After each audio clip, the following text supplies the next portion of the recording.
FRC કરતા વધુ fee ઉઘરાવતી વધુ એક શાળાને નોટિસ। અમદાવાદની ચાંદખેડાની સાકાર સ્કૂલને શહેર ડીઈઓની નોટિસ મળી છે। વાલીઓ પાસેથી 2ના બદલે 3 ટર્મની ફી વસૂલવામાં આવી।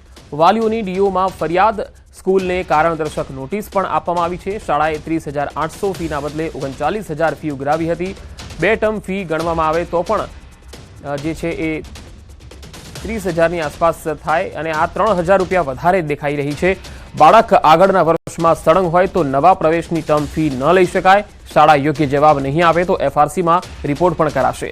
શાળા આચાર્યએ પણ વધારે ફી વસૂલી હોવાનો સ્વીકાર કર્યો। માત્ર 10 વાલીઓને જ વાંધો હોવાનો શાળાએ દાવો પણ કર્યો। વધારે લીધેલી ફી પરત કરવાની પણ શાળાએ તૈયારી દર્શાવી। सर, हमारा जो स्कूल 20 साल से है चांदखेड़ा एरिया में और 2000 चिल्ड्रन में ओनली 10-12 पेरेंट्स का ये प्रॉब्लम है। We are not able to understand that one, इनको क्यों ऐसा हो रहा है करके।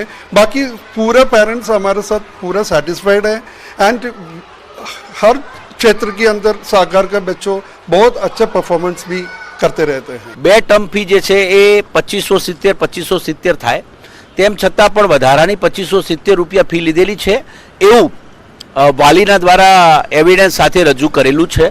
એટલે અમે શાળાને કારણદર્શક નોટિસ આપી છે અને આવતીકાલે આધાર પુરાવા સહિત રજૂ કરવા માટે જણાવ્યું છે અને વાલીને પણ ઉપસ્થિત રહેવા જણાવ્યું છે। સુરતમાં 3 વર્ષની બાળકી સાથે અડપલા। પલસાણાના વરેલી ખાતેની આ ઘટના। ઘર બહાર રમતી બાળકી સાથે અડપલા કર્યા। માતા પિતાએ પોલીસમાં ફરિયાદ નોંધાવી છે। બાળકીને લઈને જતો નરાધમ સીસીટીવીમાં કેદ થયો છે। પોલીસે સીસીટીવીના આધારે તપાસ હાથ ધરી છે।